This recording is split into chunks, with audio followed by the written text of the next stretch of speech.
오늘장 영향을 줄 수 있는 투자 뉴스 확인해 보겠습니다. 목요일 이 시간 투자 뉴스 전략 야천투자연구소 남인호 소장 그리고 LNS홀딩스 김선용 대표는 전화로 만나보고요. 타키온 뉴스 조우진 대표와 하이투자증권 이권희 부장 수고해 주시겠습니다.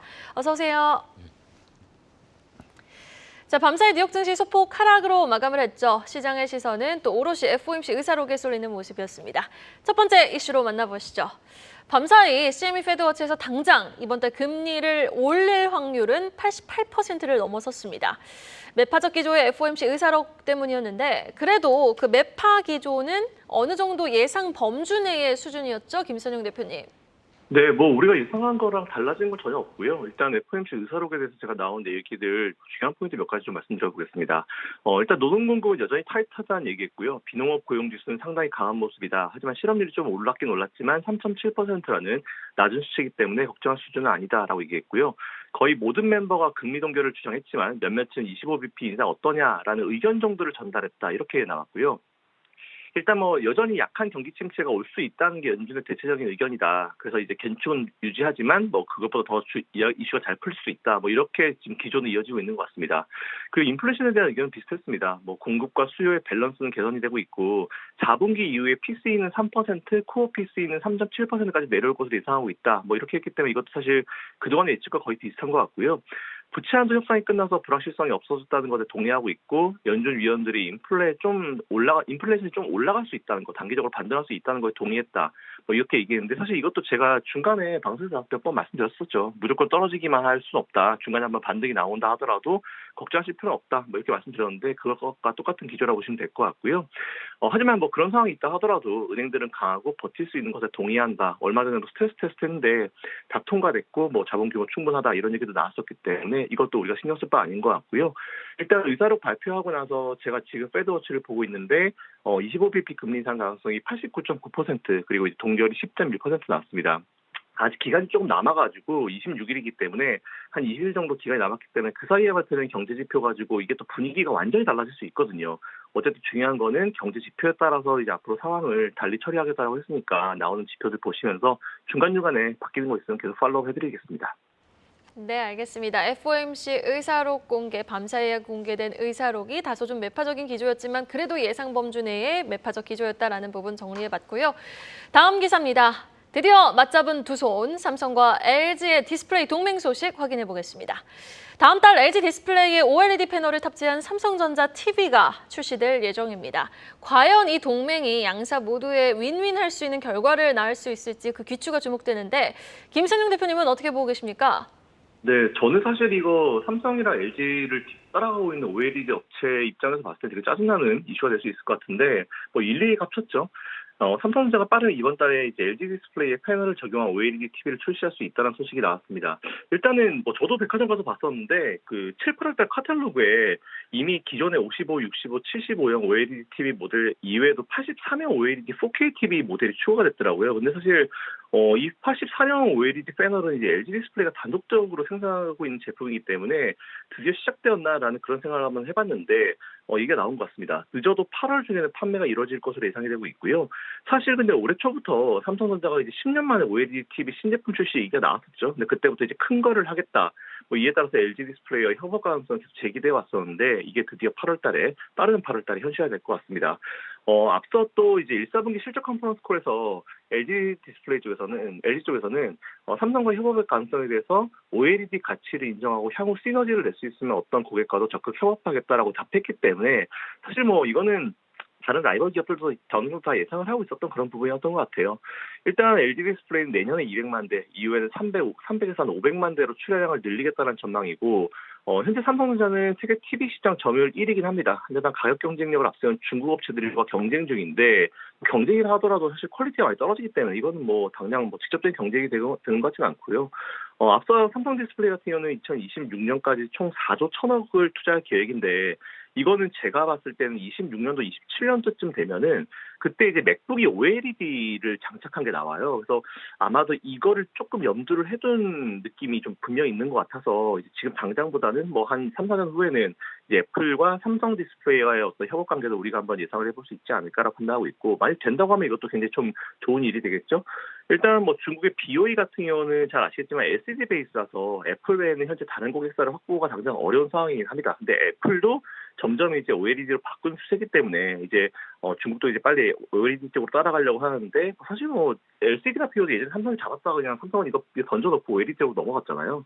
그래서 뭐 LCD 쪽에서 삼성이 뭐 중국에 밀린다, 이것도 여러분들 크게 너무 염두에 두실 필요 없을 것 같고요. 내년에 이제 중대형 OLED 시장도 55% 성장 예상된다고 합니다. 그래서 따라서 이제 중국 기업보다 우리나라 기업도 유리할 것 같고, 이거는 그대로 LG 디스플레이와 삼성 디스플레이 쪽 유리한 방향으로 가득하니까 참고하셔가지고 투자해보시면 좋을 것 같습니다. 네. 또 중국의 추격전이 지속되는 가운데 삼성과 LG, IT용 OLED 시장을 주도할 것으로 보이는 상황입니다. 자, 그렇다면 투자자분들이 주목해볼 만한 관련주와 함께 이권희 부장이 보고 있는 탑픽 종목까지 한번 들어볼까요? 예. 일단 뭐 어제 이 뉴스를 보면서 또 상반된 기사도 있었습니다. 네. 예. 어떤 내용이었죠? 스마트폰 OLED 같은 경우는 지금 BOE가 너무 치고 올라와서 사실은 좀 위험하다 이런 얘기가 좀 나왔는데, 사실 이렇게 중국의 공세가 심하기 때문에 삼성전자와 뭐 LG 디스플레이, 삼성 디스플레이와 LG 디스플레이 이런 이제 같이 공조하는 모습은 굉장히 좀 좋다라고 보고 있고요. 여전히 LG전자 같은 경우도 지금 뭐 대형 OLED 같은 경우는 삼성에서 소비해 주는 게 TV에서 삼성 부분이 1등이기 때문에 굉장히 좀 긍정적이다라고 보고 있는데, 관련해서 이제 보면 여러 우려가 있지만 사실은 그래도 관련주들 한번 체크해 보실 필요는 있습니다. 최근에 이제 디스플레이 관련 종목으로 해서 올라오는 종목도 있지만 사실은 뭐 다른 거와 엮여서 또 올라오는 경우도 있는데, 삼성 디스플레이 관련주들은 생각보다 많은데 LG 디스플레이 관련주들은 생각보다 좀 적습니다. 그래서 일단은 소재 중심으로 좀 보면 삼성 디스플레이 같은 경우는 덕산 네오룩스, 솔루스 첨단 소재, 한솔 케미칼, 나노신 소재, HB 테크놀로지, ICD 정도가 있는데, 여기서 가장 이제 많은 소재를 납품하는 회사가 솔루스 첨단 소재입니다. 각 공정마다 좀 다양한 부품을 납품을 하고 있고요, 소재를. 그리고 이제 HB 테크놀로지나 ICD 같은 경우는 주로 이제 장비 단이라고 보시면 될 것 같고, LG 디스플레이 관련주에서는 주로 이제 장비는 선익 시스템과 주성 엔지니어링 정도를 보시면 되는데, 특히 이제 선익 시스템은 증착 관련돼서 지금 아직은 완벽하지 않기 때문에 이게 테스트가 잘 되는 게 굉장히 중요하고, 향후에 이제 기대감은 좀 남아 있다. 주성 엔지니어링은 기본 장비 이제 많이 납품하고 있고요. 그다음에 LG 화학이라든지 소재 쪽에서는 LG 화학, P&H 테크, LX 세미콘, 지난번에도 한번 말씀드렸는데 결국에는 여기서도 P&H 테크가 솔루스 첨단 소재 같은 역할을 하기 때문에 저는 탑픽으로는 솔루스 첨단 소재, P&H 테크를 말씀드리겠습니다. 네, 알겠습니다. 솔루스 첨단 소재 P&H 테크 한번 주목해 보도록 하겠습니다. 이어서 공시 하나 확인해 보죠. 파인테크닉스가 작년 인적 분할한 파인엠텍의 주식 61만 주가량을 확대했다라는 내용의 공시가 나왔습니다. 주목할 포인트 어디에 있을까요? 실제로는 이제 그 확대를 했는데 주식 물량을 어디서 받아왔냐면 이제 파인엠텍의 이제 대주주인 홍성천 회장의 가족 회사라 할 수 있는 코데스에서 물량을 받아왔습니다. 그러니까 사실상 파인테크닉스 그 안에서는 큰 변동은 없다 이렇게 보시면 되겠고요. 그 좀 전에 말씀하신 대로 더 특이한 점은 사실은 파인테크닉스가 파인엠텍을 원래 갖고 있던 회사인데 그 일단 회사의 사내 부분이었는데 이거를 작년 10월에 이제 인적 분할을 하면서 파인엠텍이 이제 작년에 재상장을 했습니다. 그렇다면 굳이 왜 인적 분할을 했는가라는 의문이 당연히 들 수밖에 없고, 그리고 뭐 파인엠텍이나 파인테크닉스나 이제 시장에서 주목했던 이유는 이제 삼성 폴더블 스마트폰이 이제 확대가 되니까, 전 세계적으로 폴더블 스마트폰이 확대되니까 폴더블 스마트폰에는 반드시 이제 힌지가 있어야 되는데, 경첩이죠. 그 경첩이 있어야 되는데 이 분야를 KH 바텍이 거의 이렇게 많은 물량을 갖고 있다가 올해 들어서는 이제 파인엠텍이 이제 물량을 일부를 가져갔습니다. 그래서 시장이 많이 주목했는데, 그러니까 아까 제가 말씀드렸는데 왜 굳이 인적 분할을 했는가라는 그 의문인 거고, 그리고 이번에 코데스 물량 60만 주를 갖다가 그 파인테크닉스가 가져갔기 때문에, 근데 파인테크스 가져간 물량의 상당수도 파인엠텍이 이제 CB를 발행을 했는데, CB를 발행하면 일정 이상 되면 당연히 이제 보통주 전환할 수 있지 않습니까? 그 보통주 전환한 물량을 다시 또 파인테크닉스가 가져간 것입니다. 이렇게 이제 복잡한 구도를 왜 굳이 했는가라는 게 의문인 거고, 그렇다면 이런 회사는 사실은 좀 이렇게 평가 절하할 필요가 있다. 그러니까 굳이 이렇게 지배구조를 꼬면서 하는 기업들은 뭔가가 좀 이렇게 숨기려는 것이 많다라고 볼 수가 있습니다. 다만 이제 그 폴더블 스마트폰 자체만 보면은 이제 그 제가 예전에 방송에 말씀드렸지만 LG전자가 2009년도 삼성도 마찬가지입니다. 그러니까 동종업계는 어떤 기업이 무엇을 추진하고 있는지 다 알게 됩니다. 그러니까 그거는 굳이 뭐 내부 정보가 아니어도 다 알 수 있기 때문에 LG전자도 2000년도 후반부터 이제 폴더블 스마트폰을 열심히 추진을 했습니다. 근데 결국은 폴더블 스마트폰 내지 못하고 그냥 그 펫에 사양을 접었는데 가장 큰 기술적 난점은 이제 폴더블로 화면을 접었을 때 생기는 그 김을 갖다가 해결하지 못해서 이제 LG전자가 결국 접었습니다. 이제 무슨 말씀드리냐면 그걸 해결하고 삼성전자를 내놨는데 구글이 올해 이번 내놨다 했는데 결국 문제가 똑같은 분야가 생겼죠. 그러니까 이 분야는 이렇게 확대하는 건 쉽지 않다. 근데 어쨌건 구글이 내놓으면은 기존에 있던 삼성에 납품했던 파인엠티나 KG바텍을 쓸 수밖에 없는 것은 분명한 사실이고 폴더블 스마트폰을 화이나 중국 기업들도 내놓겠다 했는데 그 폴더블 스마트폰 자체 시장은 확대 기조에 있는 건 분명한 사실이다. 근데 파인테크닉스와 파인엠텍의 좀 약간 어지러운 이제 지배 구조는 감점이다. 이걸 동시에 보시면 좋을 것 같습니다. 네, 알겠습니다. 이어서 LG화학 기사 내용 확인해 볼까요? 최근 한국경제신문이 보도해드렸죠. 여수 NCC 2공장 매각 소식을 전해드렸습니다. LG화학의 범용 화학 소재 사업 구조조정 방침에 애널리스트들은 아주 뜨겁게 반응해주는 모습인데 LG화학 재평가 기대감이 지금 만연하죠? 네, 그렇죠. 우리 속담에 배보다 배꼽이 크다는 말이 있습니다. 저는 속담에만 나온 말인 줄 알았더니 현실로 다가왔죠. LG화학이라는 모 회사에서 나온 LG에너지엔솔이 지금은 모 기업인 LG화학보다 시총이 더 커진 그런 상태입니다. 그러다 보니까 이제 LG화학이 자 우리도 가만히 있으면 안 되겠다. 뭔가 사업 개편을 해야 되겠다 해서 방금 말씀해 주신 여수 NCC, 여수에 있는 나프타 분해 소재 공장을 매각한다는 물론 회사에서는 지금은 뭐 한다고 확정 공시는 하지 않았습니다만 진행 중인 것으로 알려졌습니다. 자 이것이 LG그룹의 처음입니까? 아닙니다. 우리는 이미 LG전자가 스마트폰 사업 부분을 접고 좀 더 자동차 전장 사업이라든가 B2B 사업에 집중하는 걸 봤습니다. 그래서 주가가 3배 올라가는 것도 봤습니다. 또 있죠. LG이노텍 다른 부실한 기업 사업을 다 접고 카메라 모듈이라든가 3D 센서에 집중해서 기업의 주가가 자그마치 4배씩이나 올라가는 걸 이미 봤습니다. LG그룹은 구광모 회장 취임 이후에 상당히 역동적으로 기업 구조 개편을 하고 있습니다. 과거 럭키 치약이라는 이름으로 잘 알려진 LG화학 환골 탈태 정말 말 그대로 구더기에서 어떻게 기업이 변했는지 자 3가지로 압축되고 있죠. 가장 큰 것은 2차 전지 소재고요. 두 번째가 고부가 가치 플라스틱 소재, 마지막으로는 신약 개발이 되겠습니다. 머지않아서 LG화학의 변화된 모습 빨리 보기를 바라겠습니다. 네, 이건희 부장님은 이 기사 어떻게 보셨어요? LG화학 주가 좀 재평가 기대해 봄직할까요? 뭐 이미 이제 시장에서는 LG화학을 2차 전지 소재단으로 이제 보고 사실은 좀 주가가 그나 견조했던 거죠. 사실 그동안 화학기업 보면 순수 화학기업들 보면 롯데케미칼 같은 경우는 굉장히 좀 주가가 안 좋은 모습을 보여주고 있고, 근데 이제 LG화학 같은 경우는 이제 2차 전지 소재를 지금 많이 키우면서 사실은 실적도 많이 방어를 해주고 있는 상황인데 여전히 LG에너지솔루션이라는 자회사지만 모회사 같은 회사가 있기 때문에. 사실 굉장히 앞으로는 좋아질 걸로 보고 있고 고부가 가치 플라스틱 얘기가 나오고 있는데 고부가 가치 플라스틱이라는 게 결국에는 이제 친환경 플라스틱을 얘기하는 겁니다. 지금 플라스틱에 대한 이제 환경 규제 이런 것들이 이제 유럽 쪽부터 시작해서 강화될 걸로 예상을 하고 있기 때문에 LG화학이 오랫동안 준비해왔다는 부분이 있었기 때문에 이런 부분들을 하기 위해서 지금 진행을 하고 있다고 보시면 되는데 한마디로 애널리스트 입장에서나 뭐 투자자 입장에서는 회사의 정체성이 완전히 바뀔 수 있다라고 좀 보고 있는 거고요. 그리고 이제 생명과학 부분도 여전히 갖고 있는데 그쪽에서도 뭐 진단이라든지 체외 진단 관련돼서 이제 이런 것들보다는 이런 거는 좀 이제 매각을 하고 오히려 신약 개발 관련된 것만 좀 집중을 하겠다라고 좀 얘기를 하고 있어서 선택과 집중을 하려고 하는 LG그룹의 이제 하나의 그 시도라고 보시면 되고. 기존에 아까 이제 소장님 말씀하신 것처럼 LG그룹에 있는 회사들이 이런 것들을 하면서 지금 회사들이 좀 좋아지고 있기 때문에 LG화학도 이번에 이런 과정을 거치면서 기존에 이제 나프타 분해 설비 NCC 사업은 사양 산업이라고 판단하고 이거를 만약에 매각을 한다라고 하면 뭐 이제 아직 확정은 된 건 아니지만 이게 매각이 된다라고 하면 오히려 시장에서는 더 큰 반응이 나오지 않겠나 생각하고 있습니다. 네, 알겠습니다. LG화학도 추가적인 상승 여력까지 한번 주가 추이 기대해 보도록 하겠습니다. 다음 소식입니다. 어제 주요 뉴스의 헤드라인을 일제히 좀 장식했던 기사죠. 붕괴된 아파트 지하주차장, GS건설이 책임지고 재시공에 나선다. 확인해 보겠습니다. 지난 4월이었습니다. 이 인천 검단 신도시 아파트 단지에 지하 주차장 붕괴 사고가 발생했었는데 시공사인 GS건설 결국 아파트를 모두 허물고 다시 짓기로 결정했습니다. 주가 측면에선 사실 부정적일 수밖에 없는 이슈인데 구체적인 비용에 좀 관심이 모아지고 있죠, 김선영 대표님. 네, 맞습니다.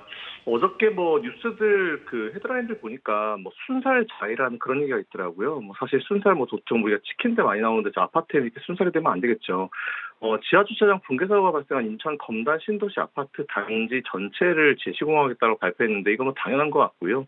해당 단지는 이제 17개 동입니다. 1,666개 가구에 달하고 공사비 상당 부분이 이미 투입이 된 것으로 이제 추정이 되고 있는 상황이라 재시공 비용이 경영상에 상당히 부담이 될 것으로 예상하고 있고 뭐 일부에서는 뭐 1조 원 입학할 거다라는 예상도 나오는데 일단 이건 좀 지켜봐야 될 것 같고요. 원래 10월 말에 완공이었는데 지하 주차장 기둥의 60%의 철근이 없었다. 솔직히 철근이 없었으면 도대체 뭐로 만든지 잘 모르겠지만 사실 저도 이쪽은 잘 몰라가지고 모르겠지만 주차장 기둥의 60%의 철근이 없었다고 합니다. 이건 당연히 다시 재시공을 해야 되는 입장인데 GS건설 입장에서 굉장히 좀 안 좋은 이슈가 될 수밖에 없었는데 이건 사실 자기들이 뭐 이제 만들어낸 거기 때문에 이건 누구 탓할 수 없는 이슈인 것 같고요. 관련 투자하고 계신 분들 보시고 이게 자칫 우리나라 건설주 전반적으로 이제 불확실성으로 갈 수도 있기 때문에 이 부분 체크해 보시면 좋을 것 같습니다. 네, 알겠습니다. 다음 소식 보시죠. 국내 최대 기관 투자자죠. 국민연금의 행보에 한번 주목해 볼 수 있을 만한 기사가 나왔습니다. 국민연금이 2분기 투자 비중을 조정한 상장사들에 대한 지분 조정 내용을 전날 공시를 했었는데 전력기기주는 더 담고 콘텐츠주는 또 물량을 축소했다고요? 네, 그렇죠. 국내 기관의 맏형격이죠. 국민연금 그리고 세계 넘버 3입니다. 자, 2분기에 기업을 108개를 어떤 주식은 좀 더 추가 매수하고 어떤 주식은 좀 줄였는데요. 방금 소개해 주신 기계, 조선, 정보기술 쪽으로는 비중을 늘렸고요. 반면에 엔터라든가 화장품 쪽은 최근에 매출이 조금 안 좋죠. 이런 쪽은 비중 줄였습니다. 저는 국민연금의 10이 맞고 틀리고를 따지는 게 아니고 이렇게 원칙적인 매매, 모멘텀에 의한 매매는 상당히 우리가 배워야 될 필요가 있다고 보고요. 제가 개인적으로 생각하는 초우량 기준은 저는 3가지로 꼽고 있거든요. 1번이 뭐냐? 5년 연속 배당을 했느냐? 2번이 무엇인가? 국민연금이 5% 이상 투자했는가? 마지막 3번째는 외국인 투자가들이 10% 이상 투자했는가입니다. 저는 그래서 이 3가지 조건이 다 부합한다면 초우량 기업이고 2개만 해당된다면 매우 우량 기업이고 1개만 해당된다면 그럭저럭 우량 기업이다 봅니다. 만일에 5년 연속 배당도 안 하고 국민연금이 5% 이상 가지고 있지도 않고 외국인 투자가들이 10% 이상 투자를 하지 않았다면 저는 그 회사는 우량 기업이 아닐 수도 있다라고 판단합니다. 우리 시청자 여러분들도 여러분들의 투자 성격에 맞는 그런 투자 원칙을 빨리 구축하시면 좋겠습니다. 네, 알겠습니다. 또 이렇게 보니까 국민연금이 지분을 확대한 종목, 반도체 관련주들이 다수를 차지하고 있는데요. 지금 반도체주들 어느 정도 좀 올라온 상황에서 주가가 부담은 있습니다. 현 시점에서 반도체주의 투자, 좀 추가 상승 여력이 있다고 진단하고 계십니까? 이건희 부장님. 예. 일단 뭐 지금 반도체 관련돼서 좀 HBM 관련된 종목들, 뭐 그다음에 AI 관련된 종목들, 그다음에 DDR5 관련된 종목들 좀 보면 중소형주 위주로 해서 많이 올랐습니다. 많이 올랐기 때문에 좀 부담스러우실 수 있는데 여전히 조정 시 매수 관점으로 보시는 게 맞을 것 같고요. 특히 이제 국민연금이 지분 확대한 거 보면은 자 반도체 쪽에서는 이제 그 DDR5 관련주로 대표적으로 이제 얘기하고 있는 하나 중에 그 중에 하나인 해성 DS를 이제 지분을 늘렸고요.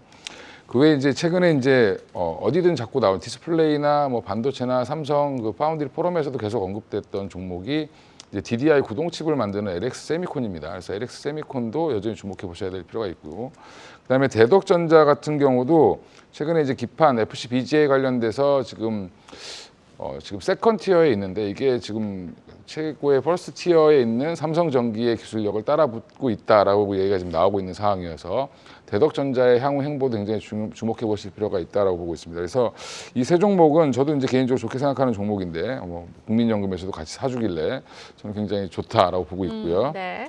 그 외에도 이제 효성중공업이라든지 이런 이제 전력기기 관련된 이제 변압기 변전기 관련된 이제 이런 회사들도 보면 여전히 지금 고가 행진을 하고 있기 때문에 지금 당장은 좀 들어가시기 좀 어렵겠지만 이게 좀 조정이 나온다라고 하면 향후에 이제 전력 설비에 대한 투자는 당분간 조금 더 이어질 수 있다라고 보고 접근하셔도 괜찮다라고 생각을 하고 있습니다.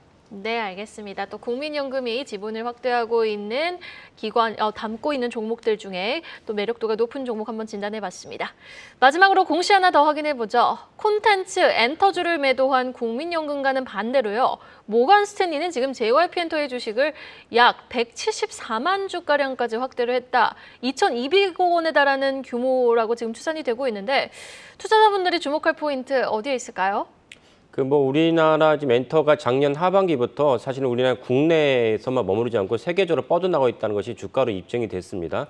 그래서 이제 모건 스탠리 같은 이제 굴지의 해외 기업이 해외 투자 기관이 이제 JYP 엔터에 대해서 이제 5% 이상 지분을 올렸다가 다시 이제 내렸는데 정확히 말씀드리면 모건 스탠리 자체는 아니고 모건 스탠리 이제 CEO 인터내셔널이라고 해서 모건 스탠리가 이제 100% 지분을 갖고 있는 투자 회사가 영국에 있는데 영국에 있는 회사가 이제 JYP 엔터에다 투자를 했고 종종 이제 제가 말씀드리는 모건 스탠리도 사실은 영국에 있는 모건 스탠리 CEO 인터내셔널입니다. JYP 엔터에 대해서 원래 173만 주를 4.89%를 6월 27일까지 보유하고 있다가 이제 5%가 아니니까 공시무가 없었죠.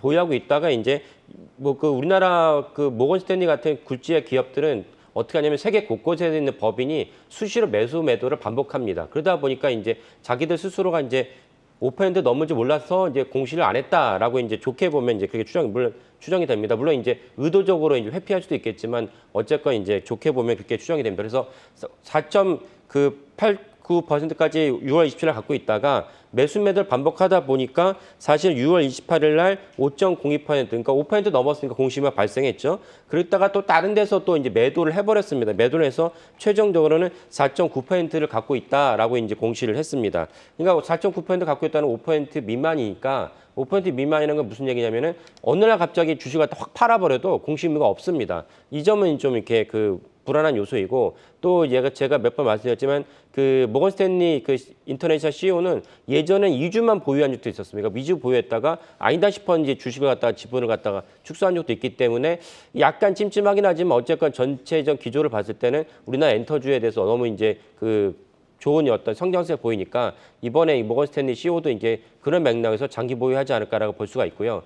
그리고 JYP 엔터를 우리가 주목해야 될 점은 보통 얘기하는 기존의 4대 기획사가 있는데 JYP 엔터, YG, SM, 그다음에 하이브 등 4대 기획사가 있는데 JYP 엔터는 그 4대 기획사 중에서는 이제 비교적 이제 늦게 이제 출범한 기획사인데도 불구하고 우리나라 연예 기획사 중에 최초로 시스템을 구축한 기획사입니다. 그러니까 시스템 구축은 뭐냐면은 어떤 창업주나 CEO가 연습생이나 누굴 봤을 때 저 친구 마음에 드는데 저 친구 잘할 것 같은데 데뷔시키자 이런 게 아니고 전체적으로 회의가 있고 임원회의가 있고 임원회의에서 이 앨범에서 첫 번째 내세울 곡은 무엇이다라는 걸 결정한다는 것입니다.